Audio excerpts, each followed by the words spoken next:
Hmm.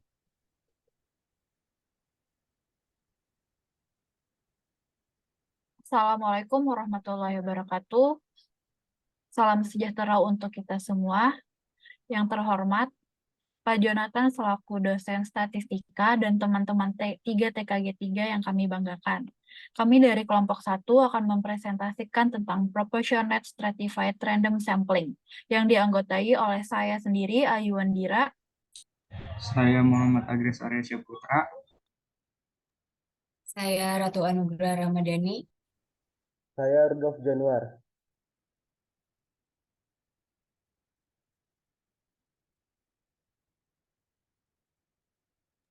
Baik, selanjutnya akan dilanjutkan oleh rekan saya.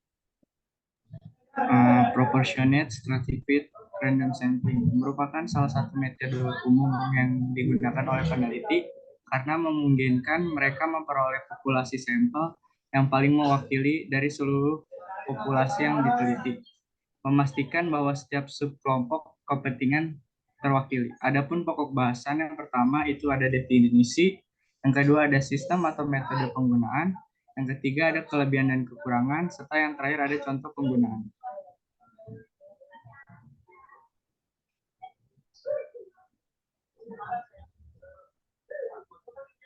Untuk definisinya sendiri, menurut Sugiono tahun 2017, Proportionate Stratified Random Sampling merupakan pengambilan sampel dari anggota populasi secara acak dan berstrata secara proporsional. Teknik ini digunakan karena populasi tersebar dalam beberapa kelompok. Sedangkan menurut Nurhayati tahun 2008 merupakan sampel terstratifikasi dengan populasi dibagi atas kelompok-kelompok yang homogen atau strata. Dari masing-masing kelompok tersebut diambil sampel secara proporsional. Sedangkan menurut kelompok kami, Proportionate Stratified Random Sampling merupakan suatu teknik pengambilan sampel dengan memperhatikan tingkatan atau strata pada populasi yang beragam dan diambil secara proporsional sesuai dengan tingkatannya. Selanjutnya merupakan sistem-sistem atau metode penggunaan. Dalam Stratified Random Sampling, penarikan sampel acak terstruktur dilakukan dengan membagi anggota populasi dalam beberapa subkelompok yang disebut strata. Lalu suatu sampel dipilih dari masing-masing stratum.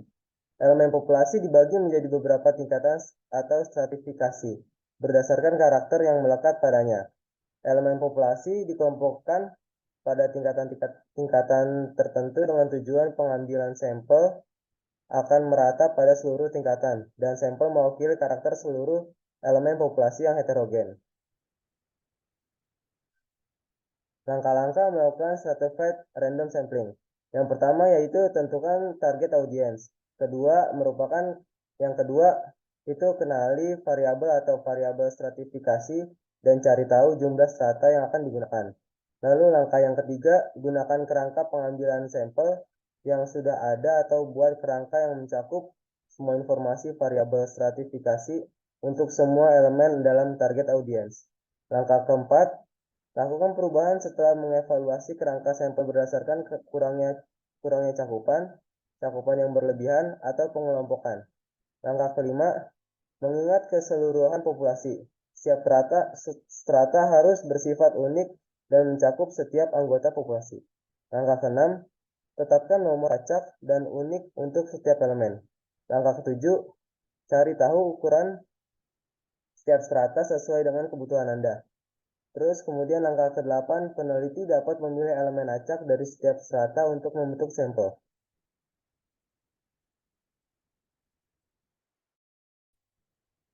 Baik, selanjutnya ada kelebihan dan kekurangan dari Proportionate Stratified Random Sampling. Yang pertama ada kelebihan, yaitu memiliki sedikit bias. Random sampling digunakan untuk mengurangi bias data, sebab pemilihan sampel dalam random sampling dilakukan secara acak, sehingga setiap anggota populasi memiliki kesempatan yang sama untuk dipilih. Lalu ada mudah dilakukan. Random sampling merupakan metode pengambilan data yang paling sederhana dan mudah dilakukan. Random sampling juga tidak memerlukan keahlian khusus untuk melakukannya. Lalu ada tidak memerlukan banyak teori. Selain kedua hal di atas, random sampling juga tidak memerlukan banyak teori spesifik untuk menggunakannya. Baik, selanjutnya ada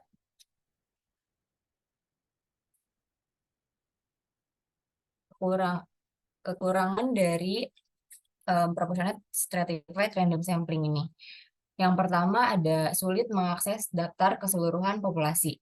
Dalam random sampling, ukuran statistik yang akurat dari populasi hanya dapat diperoleh jika ada daftar lengkap dari populasi tersebut. Sayangnya, random sampling seringkali menemui hambatan, yakni tidak adanya aksesibilitas pada data keseluruhan populasi. Yang kedua, membutuhkan waktu yang lama. Random sampling memerlukan waktu yang lama dalam pengumpulan data. Apabila terdapat kesalahan dalam pengambilan sampel, maka random sampling harus dilakukan secara berulang, yang mana akan memerlukan waktu yang lebih lama lagi. Yang terakhir ada memerlukan biaya. Selain memerlukan waktu yang lama, random sampling juga memerlukan biaya yang tidak sedikit, sebab random sampling perlu dilakukan pengambilan sampel dari data populasi yang cukup besar.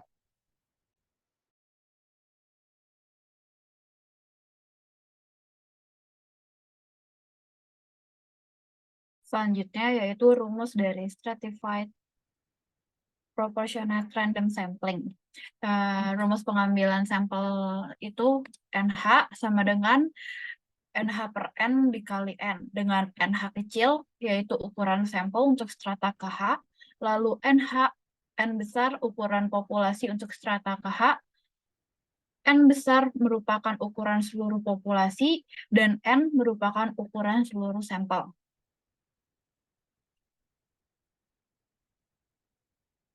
Di sini ada contoh penggunaan atau contoh studi case dari penggunaan APD dalam proyek. Jadi di suatu konstruksi bangunan gedung, suatu konstruksi proyek gedung, di sini akan melakukan survei terhadap penggunaan APD di dalam proyek, yang dimana populasinya itu ada pekerja di 50 orang, lalu mandor sebanyak 10 orang, pengawas 5 orang, dan QS sebanyak 4 orang. Nah, yang pertama yang harus kita lakukan yaitu mengambil fraksi pengambilan sampel.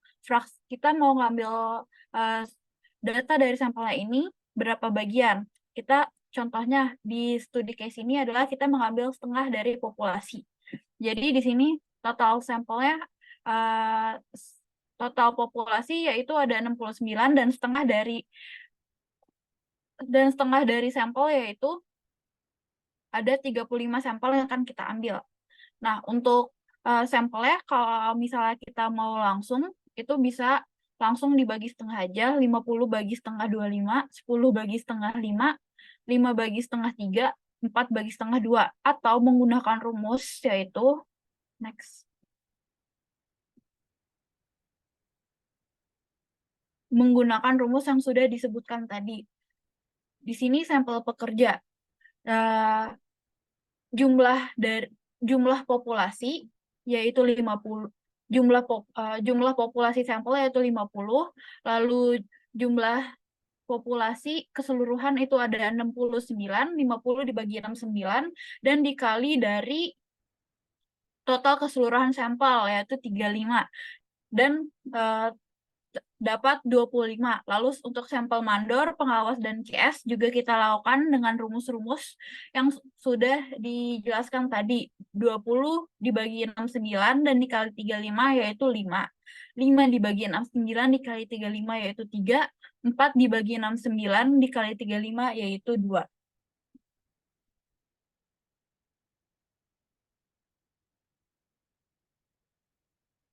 Berikut adalah sumber referensi yang kami gunakan untuk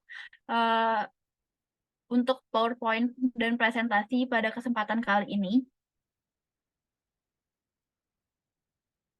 Next. Baik, terima kasih semuanya atas perhatiannya. Dan jika kalian ingin bertanya, kalian bisa bertanya di posan yang akan kami di bawah posan ini. Terima kasih.